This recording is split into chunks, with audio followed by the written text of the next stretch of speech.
Hey guys, what's happening? Welcome back to the Honda Resource. So today I've got a first gen Honda CRV diff in here. It is raining outside too, so pardon the noise. Just got a metal roof here. But I'm gonna be trying to put a phantom grip into the rear differential to make it to where both wheels are pulling rather than just one. I think that GearX has a LSD that does fit the rear end of this, but I'm trying to be cheap here.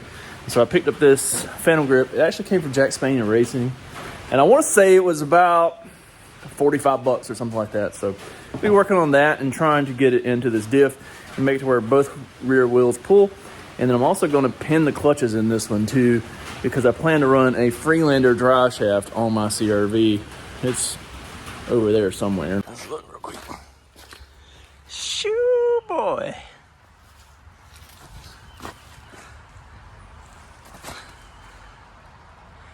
It ain't stuck though.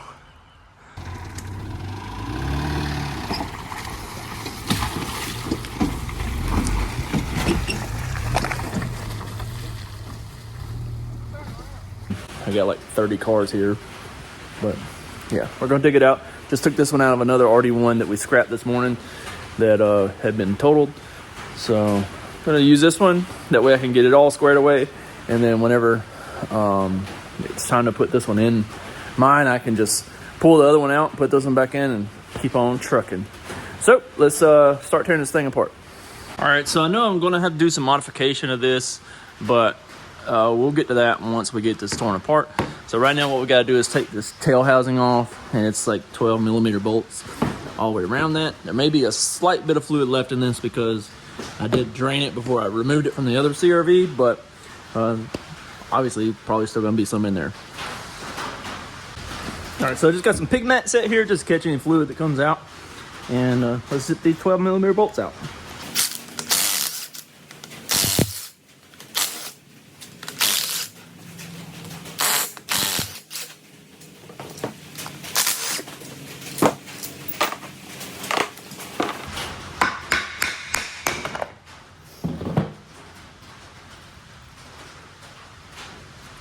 You see a little bit of fluid did come out there.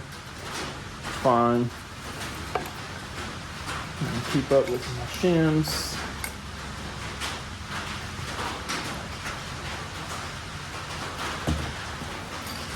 All right, so I'm going to use a 14 millimeter and take these bolts out around here so I can get the gear off.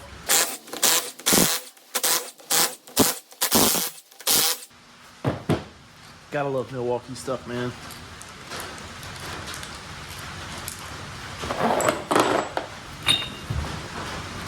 All right, so we got to knock this roll pin in here out.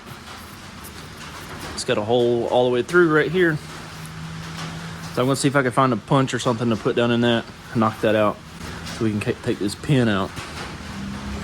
All right, so I'm not exactly sure what size this punch is, but it fit down in the hole and allowed me to knock that pin out. It's very easy to knock out the spring pin. Just got the correct one. And then that should allow me to push this rod out here. You can see it kind of moving there.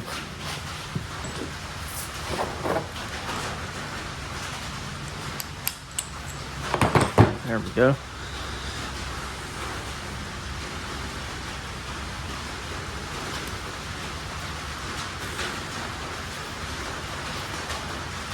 Then we got to get this to where to fit between those gears. So we got to do a little shaving in order to make that happen. So let's get to it. Okay, so we just got this in here. It took a good bit of shaving off of this. I had to shave the top, the bottom, and both of the sides, and I just used a flat disc on my grinder to grind that down. I did take I compressed it with the vise to take these little end caps off and then take the springs out, and then I was able to test fit them to make sure they fit. But you can see it's in there now. I just slid the pin back in, and I got this little hole line back up here.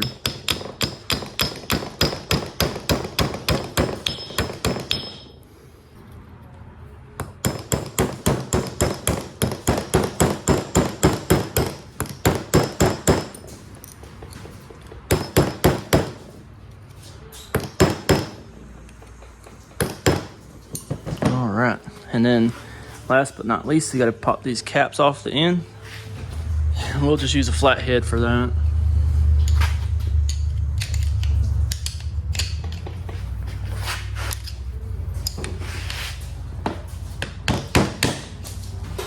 Okay, and then pull these little pins out.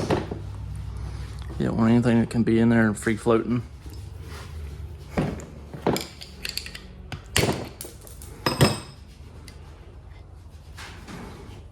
All right, and there you have it. The old Phantom grip. Well, we're gonna see how it works. And we're gonna test it out.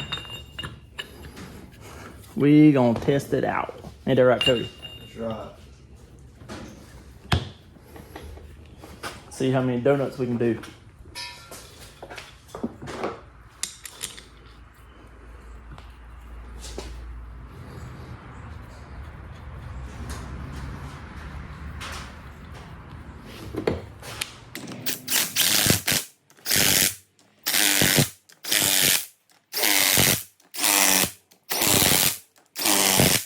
Okay, so I went ahead and just kind of cleaned the surface up a little bit and got all the old RTV off, or Honda bond, what have you. All right. And this will go in here like that. But we also have the shims that go in here.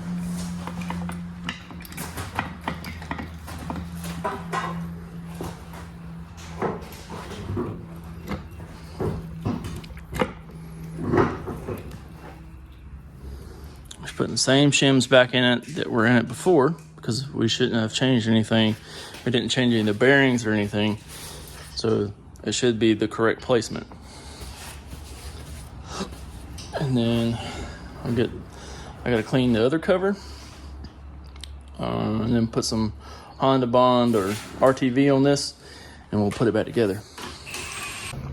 All right, so I just got this back cover put back on. Just put a little black RTV on there. You see a little bit of it squishing out there. Got the seals in there where they go. So we'll see how well this works. I hope it does. Fantastic, but we will find out shortly. I'm also going to go ahead and pin the clutch back. Just because I'm planning on putting a Freelander drive shaft in it. So we're gonna pin the clutches in it and finish getting it ready to stick back in the CRV. I may not be a real smart man, but I think that's an issue. That's the rear right lower control arm from the old CR-Yeeter. So this is off of the one that we scrapped, the same one that I took the rear diff in that we've been working on. Stand over there. Focus. There we go. I'm gonna go ahead and swap that other control arm in. It's a good thing I also kept the axles, because this one's clapped. The other ones look fine. Got some little wear on the little dry rot on the boots, but not open. This one over here is open. Anywho, we'll get back to finishing up doing the pinning on the clutches for the rear diff on the CRV, as well as I'll be doing some videos on the old Elemento here pretty quick. Check out the video tomorrow where we do the pinning on the clutch, and hope to see you then. Make sure you like, comment, subscribe. See you tomorrow. Peace.